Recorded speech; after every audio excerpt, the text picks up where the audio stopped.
हाँ, dear students, अभी मैं आप लोग को नेशनल इनकम मेथड से नेशनल इनकम में जो इनकम मेथड है उसमें मैं आप लोग को बताऊंगा कि कैसे न्यूमेरिकल्स को सॉल्व करते हैं, अच्छे ढंग से कैसे समझते हैं, कॉन्सेप्ट क्लियर कैसे हो, ये एक क्वेश्चन के माध्यम से मैं आप लोग को समझाने की कोशिश करूंगा। क्वेश्चन जब आप लोग के मैं शेयर करूंगा ये वीडियो, तो साथ में आपका क्वेश्चंस भी रहेगा।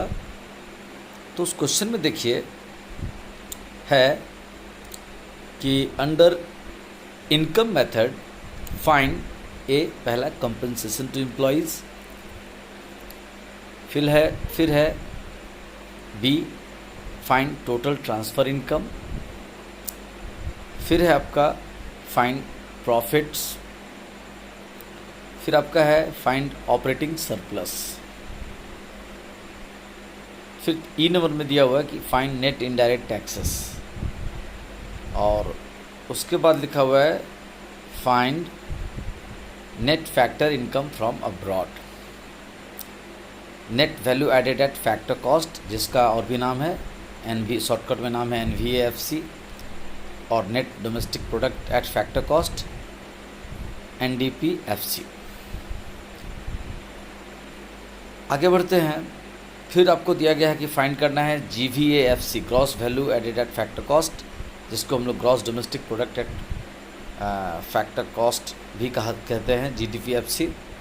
फिर आपको आई नंबर में बोला गया फाइंड करने के लिए GDPMP, जिसको gross value added at market price, या GVAMP, gross value added at market price भी कहते हैं।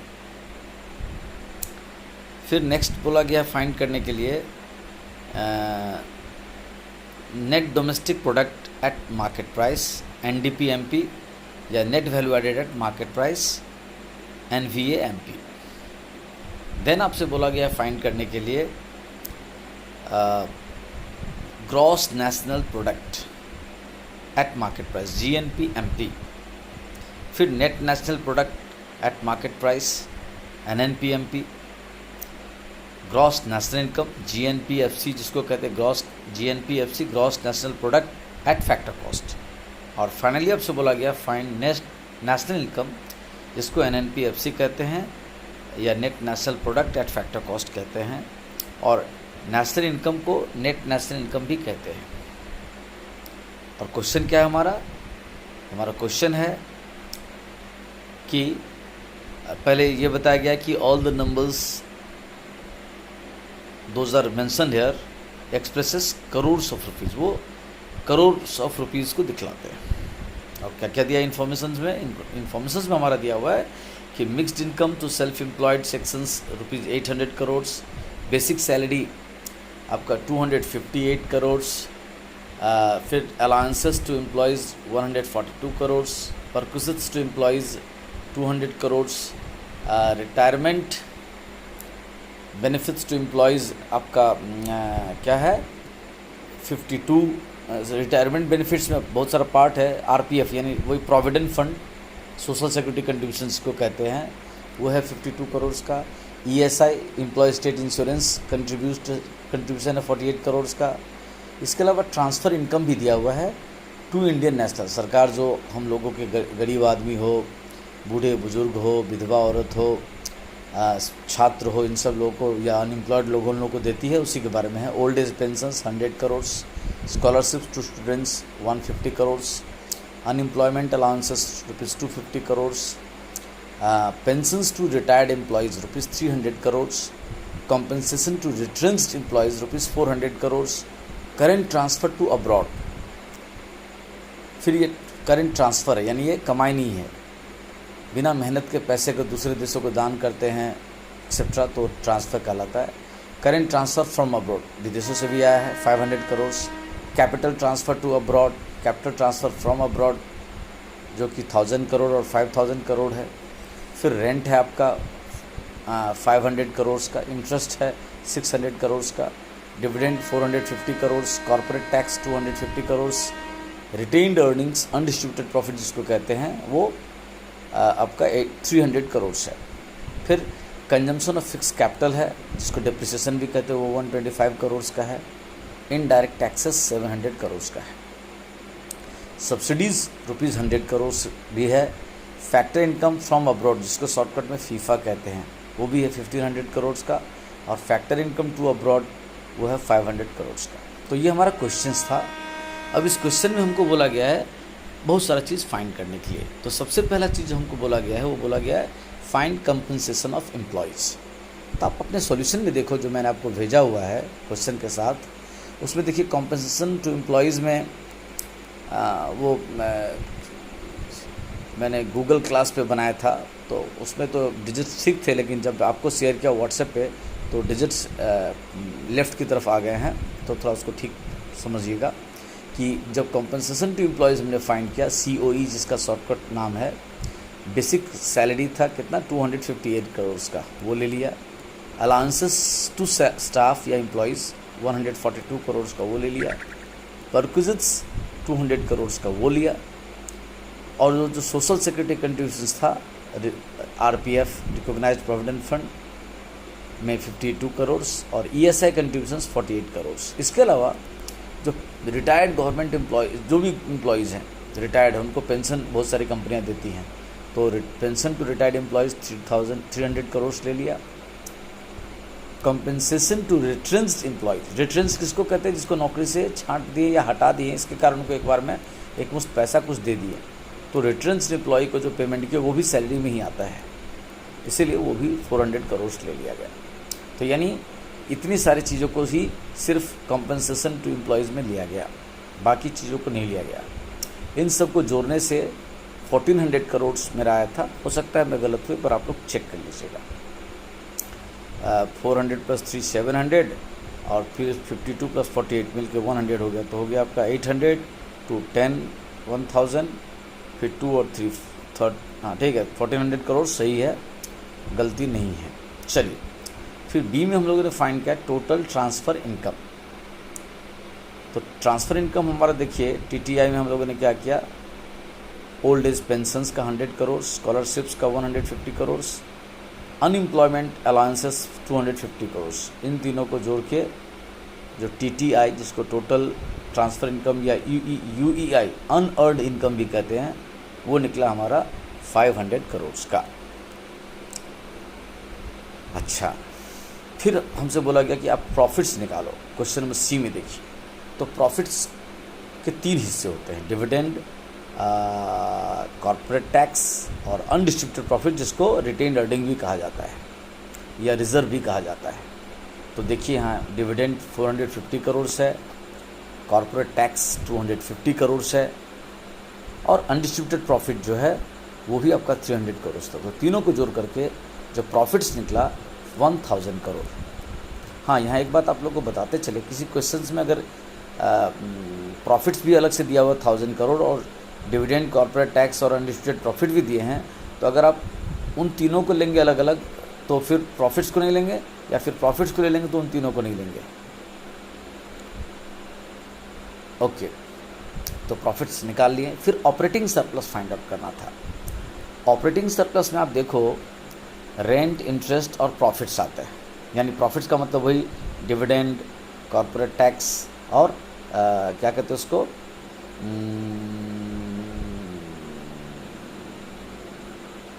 रिजर्व, अनडिस्ट्रीब्यूटेड प्रॉफिट, तो उसी का समेसन हो गया प्रॉफिट्स। तो रेंट, इंटरेस्ट और प्रॉफिट को जोड़ लिए 500 करोड़, 600 करोड़, 1000 करोड़, तो तीनों मिलकर के 2100 करोड़ आपका निकल गया ऑपरेटिंग सरप्लस, जिसको यहाँ मैंने शॉर्टकट में OS लिखा था। अच्छा, फिर मिक्स्ड इनकम भी एक तरह से ऑपरेटिंग सरप्लस ही है, लेकिन परंपरा रही है इसको अलग से दिखाने का। 800 करोड़ भी यहाँ से दिखला दिए। तो एक्चुअली में कहा जाए ऑपरेटिंग सरप्लस 2900 करोड़ हुआ, लेकिन चलिए हम लोगों ने मिक्स्ड इनकम को अलग से दिखाया।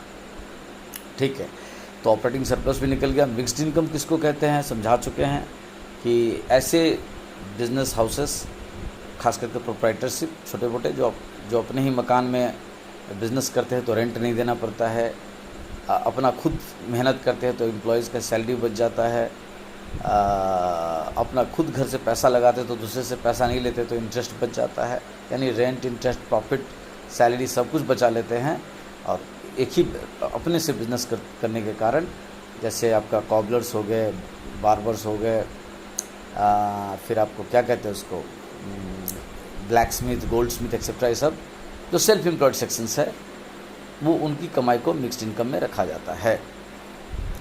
फिर था नेट इनडायरेक्ट टैक्सेस। तो नेट इनडायरेक्ट टैक्सेस में आप देखो दो चीज़ लेंगे, एक है हमारा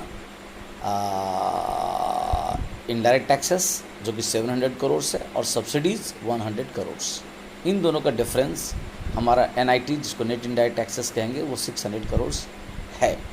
ओके, फिर हमको फाइंड करना था net factor income from abroad, जिसका शॉर्टकट नाम एब्रिविएटेड करके नफीफा, NFIFA, कुछ ऑथर्स लोग इसको NFIA भी दिखलाते हैं। तो उसमें मैंने लिखा पहले फीफा माने फैक्टर्स इनकम फ्रॉम अब्रॉड। आप देखो ऊपर क्वेश्चंस में दिया हुआ था 1500 करोड़, जो मैंने यहाँ के लिखा है, और उसमें से FITA factor income to abroad minus कर दिया 500 करोड़, तो हमारा नफीफा या NFIA आ गया 1000 करोड़। तो चलिए net factor income from abroad भी निकल गया। अब जी नंबर से स्टार्ट हुआ कि net value added at factor cost, NVAFC या NDPFC फाइंड आउट करना है। तो इसका फॉर्मूला क्या है? इसका फॉर्मूला है compensation to employees plus operating surplus plus mixed income. इन तीनों को जैसे हम जोड़ देंगे, फिर से याद करेंगे, net value added at factor cost का फॉर्मूला है, क्या फॉर्मूला है? Compensation of employees plus operating surplus plus mixed income. ये इनकम मेथड का फॉर्मूला बता रहे हैं, वैल्यू एडेड मेथड का नहीं बता रहे। तो इन तीनों को जब हम जोड़ देंगे तो देखिए यहाँ पर compensation of employees 1400 crore, operating surplus 2100 crore and mixed income 800 crore. तो तीनों को जोड़ने से हमारा net value added at factor cost या net domestic product at factor cost निकल गया 4300 करोड़। याद रखिएगा, जब भी किसी प्रोडक्ट के प्राइस में टैक्सेस नहीं जोड़ा गया हो और सब्सिडी नहीं घटाया गया हो, तो वो फैक्टर प्राइस पे, फैक्टर कॉस्ट पे है, और जैसे ही उसमें टैक्सेस जोड़ दे, सब्सिडी घटा दे, तो मार्केट प्राइस में कन्वर्ट हो जाता है। चलिए, तो NVAFC समझ में आ गया। फिर है GVAFC, gross value added at factor cost या gross domestic product at factor cost. और जब भी कोई चीज़ ग्रॉस में रहे, यानी उसमें डिप्रिसिएशन इंक्लूडेड रहेगा, और नेट रहेगा यानी उसमें डिप्रिसिएशन नहीं रहेगा। इसलिए आप देखो ऊपर में जब हम लोग compensation of employees plus operating surplus और मिक्स्ड इनकम लिए थे, तो हमने डिप्रिसिएशन को इग्नोर कर दिया, छोड़ ही दिया, क्योंकि नेट वैल्यू एडेड है। नेट मतलब डिप्रिसिएशन छोड़ करके। अब यहाँ ग्रॉस है तो डिप्रिसिएशन भी होगा। तो देख लीजिए फॉर्मूला उसी तरह से क्या हुआ, compensation of employees plus operating surplus plus mixed income, ये तीनों तो लिए ही जो NVAFC में था। तो 4300 करोड़ आया NVAFC, और प्लस उसमें डिप्रिसिएशन जोड़ दिए 125 करोड़, जो आपके क्वेश्चन में दिया हुआ था। इस डिप्रिसिएशन का और भी नाम है कंजम्पशन ऑफ फिक्स कैपिटल, इसलिए शॉर्टकट में देखिए मैंने ब्रैकेट में CFC लिखा है। तो 4300 करोड़ आपका NVAFC, और उसमें 125 करोड़ जैसे ही जोड़ा, तो ये बढ़ के हो गया हमारा, हो गया gross value added 4425 crore. I think सब कुछ समझ में आना चाहिए ढंग से, बशर्ते कि आप थ्योरी भी ढंग से पढ़ो, सिर्फ सॉल्यूशंस को ही नहीं पढ़ो, थ्योरी भी पढ़े, सबका फार्मूलाज का समझें। और हर फार्मूला की इक्वेशन होता है, उस इक्वेशन में कोई 3-4 चीज़ दिया हो और एक चीज़ नहीं दिया हो, तो उसको सॉल्व करके फाइंड आउट कर सकते हैं। चलिए आगे, अब था gross value added at market price. अभी देखिए, अभी तक जितना चीज़ था फैक्टर प्राइस पे था, अब जो भी चीज़ आ रहा है मार्केट प्राइस। मार्केट प्राइस मतलब उसमें टैक्स प्लस हो जाना चाहिए, सब्सिडी माइनस हो जाना चाहिए, तब वो मार्केट प्राइस में कन्वर्ट होगा। तो देख लीजिए, पुराने फार्मूला से ही काम आगे बढ़ रहे। पहले compensation of employees plus operating surplus plus MI mixed income रखा, तो आपका net value added at factor cost निकला 4300। फिर उसमें डिप्रिसिएशन जोड़ा 125 करोड़, तो हमारा gross value added at factor cost आया। यहाँ पर मैंने भूल से उसको GDP-MP लिख दिया है, वो गलती हो GDP-FC होगा। अच्छा, फिर प्लस उसमें क्या करेंगे, नेट इनडायरेक्ट टैक्सेस यानी इनकम टैक्स माइनस सब्सिडी, वो 600 करोड़ हमारे ऊपर आया हुआ था, वो यहाँ जोड़ दिए। तो ये जो 5025 आया, ये हुआ GDP-MP। इसको आप लोग थोड़ा करेक्शन कर लीजिएगा ऊपर में, वो जो ऊपर में लिखा है ना GVAFC इजकल टू GDPMP, वो GDPFC लिखना पड़ेगा। मनुष्य गलती हो ही सकती है, इसलिए थोड़ा हम देख लीजिएगा। ओके, 5025 करोड़ क्या निकल का है हमारा gross value added at market price. हमेशा फार्मूला को समझ के तब से, ये नहीं कि मैं जो बोल रहा हूँ सही है, मैं भी गलती कर सकता हूँ, बट मैं आपको जो समझा रहा हूँ आपका अंडरस्टैंडिंग को बेटर करने के लिए, ये नहीं कि मैं जो समझा रहा हूँ वही दुनिया है जी। हाँ, तो ये आपका निकल गया 5025 करोड़। अब जे नंबर में बोला गया था आपको फाइंड आउट करने के लिए net domestic product at market price. तो उसका फॉर्मूला क्या है, net domestic product at market price है, उसको net value added at market price भी कहते हैं, और GDPMP को ग्रॉस वैल्यू एडेड GVAMP भी कहते हैं, जो ऊपर हम लोग निकाल चुके हैं। हाँ देखिए, ग्रॉस में भी डिप्रिसिएशन इंक्लूडेड था, अभी नेट निकाल रहे हैं तो डिप्रिसिएशन सिर्फ माइनस करेंगे। तो इस यहाँ पे देखिए आपने हम लोग ने क्या किया, पहले ऊपर जो GVAMP निकाल चुके वो लिख दिए 5025 करोड़, और उसमें से सिर्फ डिप्रिसिएशन माइनस कर दिया, तो हमारा आ गया net domestic product at market price या net value added at market price 4900 crore. मैं आपको पहले ही बोला था कि ग्रॉस में डिप्रिसिएशन इंक्लूडेड होते हैं और नेट में डिप्रिसिएशन माइनस कर लेते हैं। अगर पहले से नहीं लिए तो कोई बात नहीं तो ग्रॉस से नेट जाते समय डिप्रिसिएशन माइनस होगा और नेट से ग्रॉस जाते समय डिप्रिसिएशन प्लस होगा। के नंबर में ग्रॉस नेशनल प्रोडक्ट, के नंबर में gross national product at market price. Question number के में देखिए आप, ये मेरा ऑडियो सुनिए, सामने में क्वेश्चंस को रखिए। कॉम्पनसेशन ऑफ एम्प्लॉयज़ है 1400 करोड़, ऑपरेटिंग सरप्लस है 2100 करोड़, मिक्स्ड इनकम है 800 करोड़, डिप्रिसिएशन है 125 crore, income tax 700 crore, subsidy minus 100 crore. तो इसको प्लस माइनस करने से जो हमारा आया 5025 करोड़, ये हमारा हो गया GDPMP, जिसको हम लोग GVAMP भी कह सकते थे। फिर उसमें फीफा प्लस किए 1500 और फीफा माने फैक्टर इनकम फ्रॉम अब्रॉड और फीटा मतलब factor income to abroad. 1500 minus 500 तो 1000 करोड़ जब हम ऊपर वाले से प्लस कर दिए GDPMP में, तो हमारा आ गया gross national product at market price. तो सुनिए, डोमेस्टिक में फीटा का काम नहीं करते हैं, और जब डोमेस्टिक से मार्केट प्राइस के नेशनल की तरफ जाते हैं, नेशनल प्रोडक्ट, तो हमेशा याद रखिएगा फीफा प्लस फीटा माइनस करेंगे। डोमेस्टिक से जब नेशनल की तरफ जाएंगे फीफा प्लस फीटा माइनस, और जब नेशनल से डोमेस्टिक की तरफ जाएंगे तो उल्टा हो जाएगा, फीटा प्लस फीफा माइनस हो जाएगा। तो हमारा ग्रॉस नेशनल प्रोडक्ट MP आपका आया ₹6025 करोड़। आई में आपका क्वेश्चन है net national product at market price NNP-MP।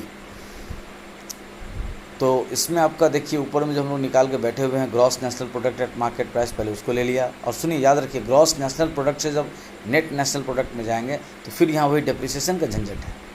तो ग्रॉस से नेट के तरफ जाते समय ग्रॉस हमारा है ही ऑलरेडी 6025 करोड़, उसमें से हम लोगों ने डिप्रिसिएशन माइनस करेंगे 125 करोड़, तो हमारा आ गया net national product at market price 5900 crore.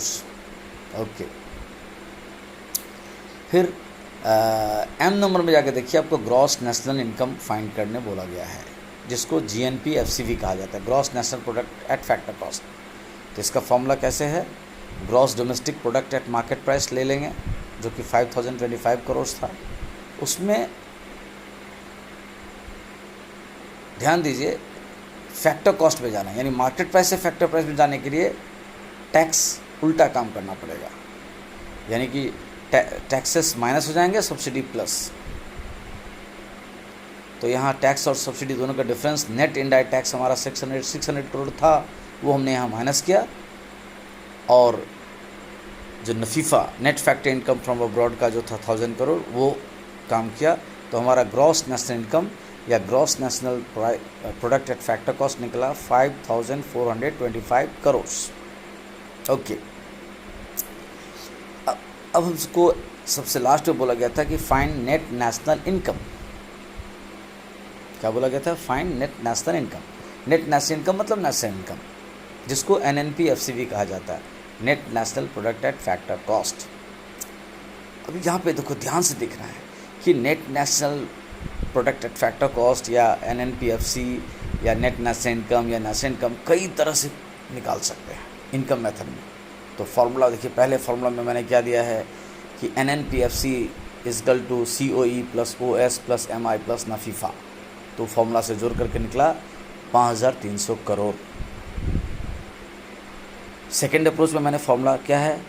NVAFC plus NFIFA, यानी net value added factor cost में सिर्फ फीफा फीटा का काम कर देंगे तो भी आ जाएगा। तो देख लीजिए, आप देखोगे ये जो फर्स्ट अप्रोच है, सेकंड अप्रोच है, थर्ड अप्रोच है, फोर्थ अप्रोच है, फिफ्थ अप्रोच है, सिक्स्थ अप्रोच है, सेवन्थ अप्रोच है और फाइनली एट्थ अप्रोच है। 8 तरह से मैंने आपको इनकम मेथड में नेशनल इनकम फाइंड आउट करने बताया। और भी अप्रोच है, बट 8 इस क्वेश्चन के हिसाब से मैंने आपको 8 तरीके बताए कि कैसे हम लोग नेशनल इनकम फाइंड कर सकते हैं। तो इस फॉर्मूला को ढंग से समझिए और हर फॉर्मूले के इक्वेशन से समझिए कि इस फॉर्मूले में अगर उल्टा काम करने बोलता, जैसे हमको ऑलरेडी नेट नेशनल इनकम दे दिया, वहाँ से बोलता है कि ग्रॉस नेशनल इनकम फाइंड करो, तो जो माइनस होता है वो प्लस कर लेंगे, जो प्लस होता है वो माइनस करेंगे, उल्टा जाने से। ये हर फॉर्मूले में दिमाग लगाना चाहिए, वन साइडेड दिमाग नहीं लगाना चाहिए कि अगर जैसे हम याद करते हैं कि A फॉर एप्पल होता है, तो अगर आपसे कोई पूछता है कि भाई एप्पल किस लेटर से, तो आप फंस गए, अरे पता नहीं मुझे, मैं तो कभी याद ही नहीं किया। ऐसे नहीं, फार्मूला को दोनों साइड से चेक करते हैं कि अगर operating surplus, compensation of employees और मिक्स्ड इनकम को जोड़ने से GVAFC आ सकता है। तो उसमें से मान लीजिए किसी क्वेश्चन में ऑपरेटिंग सरप्लस दे दिया है, मिक्स्ड इनकम दे दिया है और कंपनसेशन ऑफ एम्प्लॉयज़ नहीं दे दिया है, तो कैसे निकालेंगे? तो हम जानते हैं फॉर्मूला कि GVAFC is equal to COE plus क्या कहते हैं उसको भाई, OS प्लस MI होता है। तो 3 चीज़ और एक 4 चीज़ है, 4 में से हमको 3 दे ही दिया है, तो जो एक चीज़ नहीं दिया उसको x मानो, सारा वैल्यू पुट करो और निकालो चीज़ों को। तो फार्मूला को हर तरह से दिमाग में लगाना कि किधर से जोड़ते जाते तो उल्टा काम करने से कैसे माइनस करेंगे। जैसे ग्रॉस से नेट तरफ जाते समय डिप्रिसिएशन माइनस करते हैं, नेट से तो ग्रॉस जाएंगे तो उल्टा डिप्रिसिएशन प्लस कर देंगे। फैक्टर प्राइस से मार्केट प्राइस की तरफ जाते हैं तो टैक्सेस जोड़ते हैं, सब्सिडी घटाते हैं। तो याद रखेंगे, अगर मार्केट से सब्सिडी फैक्टर प्राइस की तरफ जाएंगे तो उल्टा काम होगा, टैक्सेस माइनस हो जाएगा, सब्सिडी प्लस हो जाएगा। अगर डोमेस्टिक प्रोडक्ट से नेशनल प्रोडक्ट की तरफ जाते हैं तो फीफा जोड़ते हैं, फीटा घटाते हैं। और अगर नेशनल प्रोडक्ट से डोमेस्टिक की तरफ जाएंगे तो उल्टा काम हो जाएगा, फीफा घटाया जाएगा और फीटा जोड़ा जाएगा। तो इन सब बातों को दिमाग में डालना है, ढंग से समझना है, चीज़ें आसान होंगी। ढंग से इसको सॉल्व कीजिए। मैं क्वेश्चन और सॉल्यूशन भी साथ में शेयर करता हूँ। Thank you.